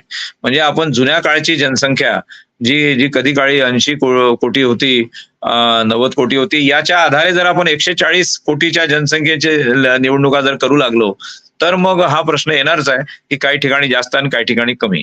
आणि म्हणून हा असा प्रश्न पडतो की मतदान जास्त घेतलं परंतु सीट्स कमी आल्या, आणि मतदान कमी घेतलं आणि सीट जास्त आल्या. तर हा फक्त तो त्या इलेक्शन मॅनेजमेंटचा भाग आहे. आणि दुसरं म्हणजे किती उमेदवार त्या ठिकाणी याच्यामध्ये होते, निवडणुकीच्या रिंगणात होते. जर जास्त उमेदवार असतील तर त्यांचा ऍव्हरेज कमी असणार आहे आणि कमी ऍव्हरेजने जरी तो निवडून आला, एक मताने जरी निवडून आला तरी त्याचा विजय होतो. आणि जर कमी उमेदवार असतील आणि दोनच उमेदवार असतील, दोनच, तर मग 12.5 लाखामध्ये 2 उमेदवार, एक उमेदवार 6-6 लाखाचा, असा त्याचा अर्थ होतो. तो म्हणून तुम्ही जो आता प्रश्न केला की म्हणजे जास्त मत असूनही उमेदवार पडला, तर त्या 2 उमेदवारांमध्ये लढत असेल तर ते होणार. तर ही जी द्विपक्षीय प्रणालीसाठी जे लोक प्रयत्न करतायत की फक्त 2च पार्ट्या असल्या पाहिजे, बाकीच्या पार्ट्या नसल्या पाहिजे, तो विचार चुकीचा आहे. द्विपक्षीय प्रणालीमध्ये हेच होणार आहे की फार जास्त मतं राहतील आणि 2च उमेदवार त्या ठिकाणी रिंगणात राहतील. अनेक उमेदवारांना रिंगणामध्ये येऊ द्या आणि जास्तीत जास्त लढत झाली पाहिजे. पण याचा अर्थ असाही नव्हे की बा अपक्ष उमेदवार 40-50 अपक्ष उमेदवार उभे राहिले आणि त्यांनी फॉर्म भरले आणि ते रिंगणामध्ये आहेत, तर मग तुम्हाला ती मतपत्रिका अशी लांब लांब वृत्तपत्रासारखी आम्हाला करावं लागत होती अगोदर. आता ती एक मशीन सुटली आणि 2 मशीन, एका मशीन शिवाय आणखी एक मशीन लागली, आणखी एक मशीन लागली ईव्हीएमची. अशा प्रकारे अनेक मशीनी लावून मतदान करावं लागेल. यावेळेस माझ्या बाबतीमध्ये तेच झालं की आम्हाला आणखी एक मशीन लावावं लागली. 2 मशीन्स होत्या आणि माझा क्रमांक 21वा होता. तर त्या 21व्या क्रमांकाच्या मशीनवर माझं नाव होतं. त्यामुळे अनेक ग्रामीण लोकांना ते शोधता आलं नाही आणि त्यांनी मला मतदान न टाकता अन्य कोणत्या तरी उमेदवाराला मतदान टाकलेलं आहे. तर अशी पण परिस्थिती होते. बिलकुल सर, एक शेवटचा प्रश्न विचारतो की आज पंतप्रधान पदाचा शपथविधी, काही मंत्री ही शपथ घेतील, नवं सरकार गठीत होत आहे. अशा वेळी संविधान, लोकशाही आणि एकूणच काय काम इंडिया आघाडीने आता करायला हवं, काय आव्हानं आहेत आणि ते करायला हवं जर लोकांची मर्जी संपादन करायची असेल तर, या संदर्भात आपण काय बघा, म्हणजे आता तुम्ही असं विचारलं की तुम्हाला काय वाटतं, तर मी माझं वैयक्तिक ओपिनियन सांगतो काय करायला पाहिजे. अगदी ठळक ठळक मुद्दे आहेत आणि ते त्यांनी करायला पाहिजे. तर या देशाचंही कल्याण होईल, त्यांचंही कल्याण होईल आणि एकूणच या देशामध्ये शांतता आणि सुव्यवस्था नांदेल. अन्यथा सुव्यवस्था नांदणार नाही. अगदी स्पष्टपणे सांगत आहे मी की जर असाच प्रकार जो आतापर्यंत झाला तो जर चालत राहिला तर सुव्यवस्था नांदणार नाही. कारण काय की जातीचा आणि धर्माचा आधार घेऊन अनेक निर्णय घेतले जात आहेत, अनेक ऍक्शन्स घेतल्या जात आहेत, अनेक लोक त्याचा वेगळा वेगळा अर्थ काढतायत. ट्रकभर जनावरं नेली म्हणजे ती कापायलाच घेऊन जात आहेत असा अर्थ समजून त्या लोकांना अगदी झोडपून मारून टाकलेला आहे. पण आपल्याकडे जेव्हा गुरांचा बाजार भरतो तर ट्रकमध्ये भरून गुरं आणलीच जातात ना बाजारामध्ये. ती विकण्यासाठी आणली जातात, कापण्यासाठी नाही. पण तरी सुद्धा त्याला मारायचं आणि संपवून टाकायचं, हा कायदा आपल्या हातात घेण्याचा अधिकार कोणी दिला? आणि म्हणून संपूर्ण देशामध्ये कायदा आणि सुव्यवस्था याची कडक अंमलबजावणी सत्तेवर आलेल्या पक्षाने केली पाहिजे असं आमचं म्हणणं आहे. कायदा सर्वांना लागू आहे. तो युपीच्या लोकांना जसा लागू आहे तसा आम्हाला लागू आहे आणि जो महाराष्ट्रातल्या लोकांना लागू आहे तो युपीच्या लोकांना लागू आहे. पण युपीच्या उत्तर प्रदेशमध्ये कायदा आणि सुव्यवस्थेची काय परिस्थिती आहे तुम्हाला माहिती आहे. एका मुलीवर बलात्कार झाला, पोलिसांनी त्याची चौकशी करून गुन्हेगारांना पकडून तिच्या घरच्या लोकांना न्याय देण्याच्या ऐवजी तिच्या अंगावर पेट्रोल टाकून तिला जाळून टाकलं, हाथरस मधल्या त्या मुलीला. आणि पुरावा नष्ट करण्याचा प्रकार पोलिसांनी केला. पोलीस कशासाठी आहेत? लोकांना मदत करण्यासाठी. तर इथे गुन्हेगारांना मदत करणे आणि पुरावा नष्ट करणे म्हणजे कायदा तोडण्याचं काम युपीचे पोलीस करतात आणि त्यांच्यावर कोणती कारवाई होत नाही. तर कायद्याची अंमलबजावणी करणारे जे अधिकारी आहेत, मग ते सेंट्रल एक्साइजचे असतील, कस्टम्सचे असतील, इन्कम टॅक्सचे असतील, पोलीसचे असतील, होमगार्डचे असतील, कुठलेही असतील, महिला बाल कल्याण अधिकारी असतील, या सर्व अधिकाऱ्यांवरती अतिशय वचक निर्माण होईल अशा प्रकारचे काही कायदे करता येतील का याचा विचार त्यांनी करायला पाहिजे. कायद्याची अंमलबजावणी करण्यासाठी कायदा पाहिजे, कायद्याची अंमलबजावणी करण्यासाठी कायदा पाहिजे असं माझं मत आहे आणि त्याच्यामुळे तो एक महत्वाचा प्रश्न आहे. दुसरा आहे की या देशामध्ये आता तुम्ही संविधानाचं नाव घेतलं आणि नरेंद्र मोदी यांनी संविधानाला डोक्याला लावलं, तर कपाळावर संविधानाचा स्पर्श होणे म्हणजे मी संविधान मानतो असा त्याचा अर्थ होत नाही. ते संविधानाच्या आतमध्ये काय लिहिलं ते वाचा आणि त्याच्याप्रमाणे कृती करा. जर नाही केली तर तुम्हाला त्याचा लोकांना उत्तर द्यावं लागेल. तर संविधानामध्ये जे तरतूद आहे त्यांनी 2014 मध्ये संसदेच्या पुढे माथा टेकला होता. हे संसदेच्या पुढे माथा टेकणे हे सांकेतिक गोष्टी आहेत. त्या कोणी करू नये असं असं आम्ही म्हणत नाही, कराव्या त्यांनी. पण ते केल्याने कोणाला फायदा होतो आणि त्याचा काय मेसेज जातो आणि देशाचं कल्याण कुठं होतं हे सुद्धा त्यांनी समजावून सांगितलं पाहिजे.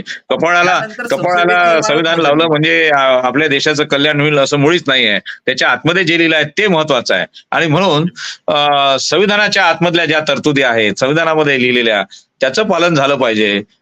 जर समजा तुम्हाला सार्वत्रिक शिक्षण जे आहे ते मोफत करायचं आहे, तर ते करावंच लागेल तुम्हाला. संविधानामध्ये आहे 6 ते 14 वयोगटापर्यंत आपल्या बालकाला मोफत आणि कंपल्सरी शिक्षण दिलं पाहिजे. पण ते देत आहेत का? नाही. जिल्हा परिषदेच्या शाळा बंद पाडतायत. का बंद पाडतायत? का बंद पडतायत? त्या शाळेसाठी काय सोयी का करत नाही? नाही म्हणे आमच्याकडे पटसंख्या नाही. पटसंख्या का नाही? नाही म्हणे ते आपले पालक जे आहेत ते आपल्या मुलांना इंग्रजी शाळेमध्ये घालतात, जिल्हा परिषदेच्या शाळेमध्ये येत नाही. मग इथल्या गरीब पालकांना सुद्धा इंग्रजीचं एवढं महत्व वाटते, कौशल्य विकासाचं एवढं महत्व वाटते की आपल्या मुलांनी इंग्रजी शिकावं आणि त्याला चांगली नोकरी मिळावी असं जर त्यांचा समज असेल, तर मग सरकार इंग्रजी शाळा का सुरू करत नाही? जिल्हा परिषद इंग्रजी शाळा का सुरू करत नाही? जिल्हा परिषदेने इंग्रजी शाळा का सुरू करू नये? जर लोकांची डिमांड असेल तर मराठी शाळा जर 50 असतील तर इंग्रजी शाळा एकच असेल, पण इंग्रजी माध्यमात शाळा सुरू करा ना. नाही ते म्हणतात मराठी आमची मातृभाषा आहे आणि मराठी मधलं शिक्षण. कोणी सांगितलं? मराठी ही आपली मातृभाषा आहे, मराठी मधलं शिक्षण घ्या, पण ज्यांना इंग्रजी पाहिजे त्यांना घेऊ द्या ना इंग्रजी. म्हणजे देशाचा जेव्हा आयटी सेक्टरचा, कॉम्प्युटर सेक्टरचा विकास होतो आणि आपली वृद्धी होते तेव्हा तुम्हाला आनंद होतो. पण तो केवळ इंग्रजी भाषेमुळे झाला हे सांगा ना लोकांना. फक्त इंग्रजी भाषेमध्ये शिकलेल्या लोकांनाच उच्च शिक्षण घेता येते आणि घेतलं आलाय त्यांनी. मातृभाषेतून ज्या लोकांनी शिक्षण घेतलं त्यांनी आतापर्यंत किती आयटी कंपन्यांचे ते सीईओ झाले सांगा मला त्यांना. आयटी कंपन्या किती लोकांनी काढल्या? त्या लोकांनी मराठी मातृभाषा असताना पुन्हा इंग्रजी शिक्षण घेतलं, इंग्रजीमधून अमेरिकेत जाऊन शिक्षण घेतलं, इंग्लंडमध्ये शिक्षण घेतलं आणि ते आता मोठमोठ्या कंपन्या चालवत आहेत. तर त्यामुळे इंग्रजी भाषा जर लोकांना पाहिजे असेल तर इंग्रजी भाषेत शिक्षण द्या. जिल्हा परिषद शाळा बंद पडू नका पटसंख्या नाही म्हणून. जिल्हा परिषद शाळा पटसंख्या नाही म्हणून बंद करण्याचं जे कारस्थान आहे ते खासगी लोकांना त्या शाळा विकायच्या आहेत. खासगी लोकांना. मी मुंबई महापालिकेमध्ये ॲडिशनल कमिशनर होतो. खासगी संस्थांना मुंबई महापालिकेच्या शाळा विकलेल्या आहेत, यांनी दिलेल्या आहेत. माझ्या नॉलेजमध्ये आहेत, मी नावही सांगू शकतो कोणाला दिल्या ते. तर कारण शिक्षण विभाग माझ्याकडे होता. तर ह्या शाळा खासगी लोकांच्या डोळे त्याच्यावर आहेत म्हणून त्यांच्यासाठी जर विकल्या जात असतील तर ते चुकीचं आहे. तर गरिबांना शिक्षण मिळालंच पाहिजे, नाही तर या देशामध्ये फार मोठा उद्रेक होईल. गरिबांना शिक्षण मिळालं पाहिजे. जिल्हा परिषद शाळाची गुणवत्ता वाढवा. शेतकरी आणि शेतमजूर, शेतकऱ्यांच्या प्रश्नावर का लक्ष देत नाही? आणि शेतमजूर हा शेतीचाच भाग आहे ना. मला कधीही भारतीय जनता पार्टीच्या किंवा काँग्रेसच्या एकाही नेत्याच्या तोंडून शेतमजुरांच्या प्रश्नावरती एक शब्द काढताना मी पाहिलं नाही. शेतमजूर, भूमिहीन शेतमजूर, लँडलेस लेबरर, ज्याच्याकडे शेती आहे त्याच्याकडे 7/12 असतो. ज्याच्याकडे 7/12 असतो त्याचं कर्ज माफ होते. कर्ज माफ होणे हा फायदा आहे की नाही? मग ज्याच्याकडे 7/12 आहे त्याचं कर्ज माफ होते आणि ज्याच्याकडे 7/12च नाही, ज्याच्याकडे शेतीच नाही, त्याचं कोणतं कर्ज माफ होते? मग त्याला कोणतं कर्ज देता तुम्ही? तर ज्याच्याकडे 7/12 आहे त्याच्याकरता योजना तयार होते की नाही? ज्या शेतकऱ्याच्याकडे 7/12 आहे त्याच्या आधारे त्याच्याकडे योजना तयार होते. मग ती ट्रॅक्टरची असेल, नांगरटीची असेल, कुठल्या पंपाची असेल, कुठल्या वीज पंपाची असेल, कुठल्या शेती पंपाची असेल, कुठल्या फवारणी पंपाची असेल, योजना तयार होते शेती खात्याची. पण ज्याच्याकडे 7/12 नाही त्याची योजना कृषी विभागाने आजपर्यंत केली आहे का? नाही. त्याची योजना समाज कल्याण खात्याने करावी. अरे, शेतीवर अवलंबून असलेला भूमिहीन शेतमजूर त्याची योजना समाज कल्याण खात्याने करायची आणि ज्याच्याकडे 7/12 आहे त्याची योजना कृषी विभागाने तयार करायची. हा काय प्रकार आहे? तर भूमिहीन शेतमजूर आणि शेतकरी यांच्यासाठी योजना तयार केला पाहिजे. तो त्यांचा ती जबाबदारी सरकारची आहे. राहिला प्रश्न मोफत अन्नधान्य देण्याचा, एकदम बोगस योजना आहे, एकदम बोगस योजना. ती योजना ताबडतोब बंद केली पाहिजे. कारण या 80 कोटी लोकांना तुम्ही भिकारी बनवलेला आहे. त्याची व्याख्या भिकारी आहे. हम 80 करोड़ लोगों को मुफ्त में अनाज दे रहे हैं, याचा अर्थ असा है हम 80 करोड़ लोगों को भिखारी बना रहे हैं. वो भिखारी नहीं है, उनका सम्मान है. भिखारी का जो लोग रास्ते पर भीख मांगते, किसी कारणों से मांगते होंगे, उनका भी सम्मान होता है. परंतु आपण त्याला भिकारी बनवायचं आणि सांगायचं की आम्ही तुला जगवतो. कशासाठी? तू आमचा गुलाम म्हणून जिवंत राहायला पाहिजे. आम्ही जर तुला धान्य दिलं नाही तर तू आमची गुलामी कशी करशील? तर हा जो प्रकार आहे हा अतिशय निंदनीय प्रकार आहे. ताबडतोब बंद केला पाहिजे या 80 कोटी लोकांना धान्य देण्याचं काम आणि त्यांना रोजगार दिला पाहिजे, उत्पन्नाचं साधन दिलं पाहिजे. मागेल त्याला काम मिळालं पाहिजे. कुठलंही काम असू दे, झाडू मारण्याचं काम असेल, झाडं लावण्याचं काम असेल, शेतीतलं काम असेल, लाकडं तोडण्याचं काम असेल, पण त्याला काम मिळालं पाहिजे. पण ते कामच मिळत नाहीये, आणि काम मिळत नाही म्हणून त्याला मोफत धान्य द्यायचं, सांगायचं की 80 कोटी लोकांना मोफत धान्य देतो. कोणता पराक्रम केलाय तुम्ही? चुकीचा आहे. आणि एक महत्वाचा मुद्दा, आज आपल्या देशामध्ये स्पर्धा परीक्षेचं वातावरण आहे. सर्व ठिकाणी स्पर्धा परीक्षा आहेत. नीटच्या स्पर्धा आहेत, नेट सेटच्या परीक्षा आहेत, UPSCच्या आहेत, प्रदेशच्या PSCच्या परीक्षा आहेत. या सर्व परीक्षेमध्ये परीक्षा असते आणि आपण मोठ्या दिमाखानं म्हणतो की आमची परीक्षा सर्वांसाठी एकसारखी आहे, आम्ही समान परीक्षा सर्वांची घेतो. मग त्या परीक्षेसाठी आवश्यक असलेलं जे शिक्षण प्रत्येकाने घेतलेलं आहे ते शिक्षण समान पद्धतीने मिळालं आहे का? नाही. जिल्हा परिषद शाळा वेगळी, सरकारी शाळा वेगळी, महानगरपालिकेची शाळा वेगळी, नगरपालिकेची वेगळी, प्रायव्हेट शाळा वेगळ्या, दिल्ली पब्लिक स्कूल वेगळी, इंटरनॅशनल स्कूल, अगदी इरा पब्लिक स्कूल, ढमक पब्लिक स्कूल, तमक पब्लिक स्कूल, ज्यांचं जे हे आहे त्यांची फीस आहे ती 50,000 रुपये, 1,00,000 रुपये महिना, 22,000, 28,000 रुपये महिना. त्यांच्यासाठी बसेसमध्ये जातात, बसेसमध्ये मुलांना घेऊन जातात, एअर कंडिशन शाळेमध्ये शिकवतात.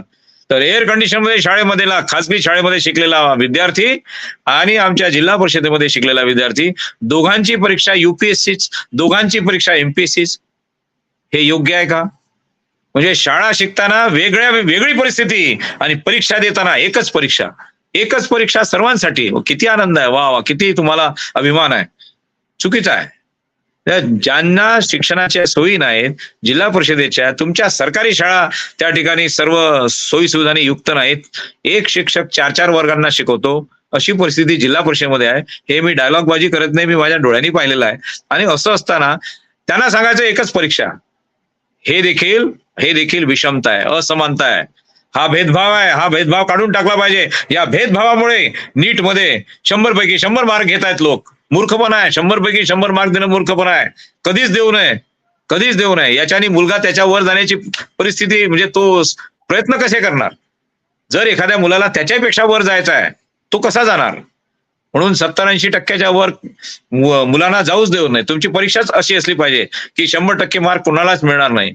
आणि ज्या मुलाला 100% मार्क मिळालेले आहेत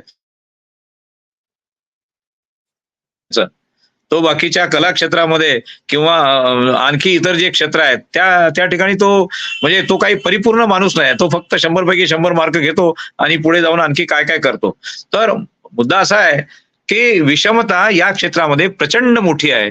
ही सर्व विषमता कशी दूर करता येईल यासाठी सरकारने उपाय केले पाहिजे. आणखी एक महत्वाची गोष्ट आहे. बोला. हा, बरं. आणखी एक छोटासा मुद्दा सांगतो. अर्थव्यवस्थेवरती बोलतो. आपली जी अर्थव्यवस्था आहे ती अर्थव्यवस्था ही आपण म्हणतो की आमची संमिश्र अर्थव्यवस्था आहे. म्हणजे आम्ही पुंजीवाद जो आहे, कॅपिटलिझम, तो देखील पाळतो आणि आमच्याकडे पब्लिक सेक्टर पण आहे आणि आमच्याकडे प्रायव्हेट सेक्टर पण आहे आणि प्रत्येकाला उद्योग करण्याची मुभा आहे. पण हे जे आपलं जे अर्थकारण आहे किंवा आपली जी अर्थनीती आहे ती रिच अँड पॉवरफुल यांच्या बाजूने झुकलेली आहे. त्यांच्या करता वेगळा नियम आणि गरिबांच्या करता वेगळा नियम आहे.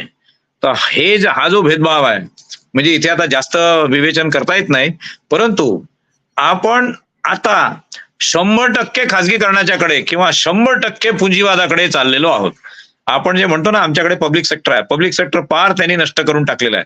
किंबहुना पब्लिक सेक्टर नष्टच करावं, पब्लिक सेक्टर खाजगी सेक्टरला विकावं, अशा प्रकारची परिस्थिती निर्माण झाली आहे. ते केलेलंच आहे त्यांनी आपल्याकडचे एअरपोर्ट खाजगी सेक्टरला चालवायला दिले. आता ट्रेन पण देणार आहेत, खाणी अगोदर दिलेल्याच आहेत, पोर्ट दिलेले आहेत. आता कुठे राहिलं पब्लिक सेक्टर? कुठे राहिलं सार्वत्रिक क्षेत्र आता राहिलेलं नाही. त्याच्यामुळे त्याच्यावरती फेरविचार होऊन पुन्हा एकदा पब्लिक सेक्टर मजबूत करणं आवश्यक आहे. पब्लिक सेक्टर नष्ट करणे म्हणजे आरक्षण नष्ट करणे होय. पब्लिक सेक्टर जर असेल तर काही गोरगरिबांना आरक्षणाच्या नीतीप्रमाणे आरक्षण म्हणजे नोकऱ्या मिळतील. पब्लिक सेक्टर नष्ट झालं, खाजगी सेक्टर आरक्षण देत नाही. खाजगी सेक्टर आरक्षण देत नाही हे तर आहेच, उलट खाजगी सेक्टर हे जातीवाद करतं. मुसलमानांना नोकऱ्या देणार नाही असं एका खाजगी कंपनीने सांगितलं. उद्या ते सांगतील आम्ही मागासवर्गीयांना, अनुसूचित जातीच्या अस्पृश्य लोकांना, दलितांना आम्ही नोकऱ्या देणार नाही. कोणीही त्यांना थांबवू शकणार नाही. सरकारने त्यांच्यावरती नियंत्रण ठेवलं पाहिजे. पुन्हा एकदा पब्लिक सेक्टरची निर्मिती करा, खासगी सेक्टरवरती निर्बंध आणा, सरकारची संपत्ती त्यांना विकू नका आणि आपल्याकडचा तुमचा जो मतदार आहे, मी सांगतो तुम्हाला की जेवढे लोक उद्योग चालवतात हे कधीही मतदान करायला जात नाही, त्यांना वेळ नसतो, त्यांच्या मिटिंगा चालू असतात परदेशात देशामध्ये. मतदान करायला गोरगरीब लोक जातात. गोरगरीब लोकांची मतं घ्यायची आणि त्यांना देशोधडीला लावायचं आणि उद्योगपतींची सेवा करायची, त्यांना रेड कार्पेट घालून द्यायचा. हा प्रकार आता याच्या पुढे चालला जाणार नाही. लोकांची माथी भडकलेली आहेत. जर तुम्ही हेच चालू ठेवलं तर लोकांची माथी आणखी भडकतील आणि या देशामध्ये अराजक माजेल असा माझा अंदाज आहे. बिलकुल बिलकुल. सर, जाता जाता एक विचारतो. तुम्ही मगाशी म्हटलात की मी संतापाने अपक्ष लढलो, पण त्याचा मला आता पश्चाताप होतो. दुसरं तुम्ही एक वाक्य म्हटलं की आगामी विधानसभेमध्ये महाराष्ट्रात महाविकास आघाडी सत्तेवर येईल. हे निष्कर्ष जर आपण काढलेले आहेत तर पुन्हा आपण काँग्रेसमध्ये जाणार आहात का? या अनुषंगाने आपण काय सांगाल शेवटी? आता बघा, हा एक अतिशय महत्वाचा प्रश्न तुम्ही विचारला आहे. मी तर काँग्रेस पक्षाचा राजीनामा दिलेला आहे. तो त्यांनी स्वीकारला की नाही स्वीकारला मला माहित नाही, पण मी माझ्या परीनं दिलेला आहे. त्याच्यामुळे मी काय आता काँग्रेसचा सदस्य नाही. आता ते मी काँग्रेसमध्ये जाणार का हा प्रश्न आता तरी उद्भवत नाही. कारण काय की त्यांनी जर तसं विचारलं किंवा त्यांनी तशी विचारणा केली तर मग त्याच्या पुढची कारवाई होऊ शकेल. पण मी जाणार की जाणार नाही हे मी या ठिकाणी सांगू शकत नाही. म्हणजे भविष्यामध्ये काय होईल हे मला सांगता येत नाही. दुसरी गोष्ट अशी की आता राहिला प्रश्न महाविकास आघाडीचा, तर महाविकास आघाडीला या लोकसभेमध्ये अनेक विधानसभा मतदारसंघामध्ये क्लिअर आघाडी मिळालेली आहे. त्यांना लीड मिळालेले आहेत मोठ्या प्रमाणामध्ये. त्याचा विचार करता फक्त 6 महिन्यानंतर येणारी विधानसभा याच्यामध्ये हीच परिस्थिती कायम राहील आणि मग इंडिया गठबंधनच्या उमेदवारांना त्याच्यामध्ये यश मिळेल असं मला वाटतं. त्याच्यामुळे मी तसं विधान केलेलं होतं आणि ते खरं आहे. कारण भाजपच्या विरुद्ध लोकांचा जो संताप आहे आणि संविधान अबाधित राहील की नाही ही जी शंका आहे, आरक्षण अबाधित राहील की नाही ही जी शंका आहे, ही काही प्रमाणात खरी आहे आणि ती आणखी 6 महिने खरीच राहणार आहे. त्याच्यानंतर मग महाविकास आघाडीच्या म्हणजे याच्या विधानसभेच्या ज्या निवडणुका होतील त्याच्यामध्ये महाविकास आघाडी किंवा इंडिया गठबंधन हे जे आपले उमेदवार उभे करतील तर त्याच्यामध्ये त्यांच्या उमेदवारांना निश्चितपणे यश मिळेल असा माझा कयास आहे. आणि त्याच्यामुळे मी तसं स्टेटमेंट केलेलं होतं, अजूनही करत आहे. मी त्याच्यावर ठाम आहे की आगामी विधानसभेच्या निवडणुकीमध्ये इंडिया गठबंधन सत्तेवर येणार आहे. बिलकुल बिलकुल. धन्यवाद सर, आपण थ्रीवेज मीडियाला आपला महत्वपूर्ण वेळ दिला आणि अतिशय सटीक आणि मुद्देसूद आणि तितकंच वैचारिक विश्लेषण आपण केलेलं आहे. बऱ्याच नव्या गोष्टी आपण या अनुषंगाने मांडलेल्या आहेत. या सगळ्या प्रेक्षकांपर्यंत जातील, निश्चितपणे विचार करतील आणि या नव्या परिस्थितीत कसं सामोरं जायचं हेही ते या मुलाखतीमधून निश्चितपणे समजून घेण्याचा प्रयत्न करतील. आपण थ्रीवेज मीडियाला जो वेळ दिला त्याबद्दल आपले मनपूर्वक आभार. धन्यवाद सर. धन्यवाद.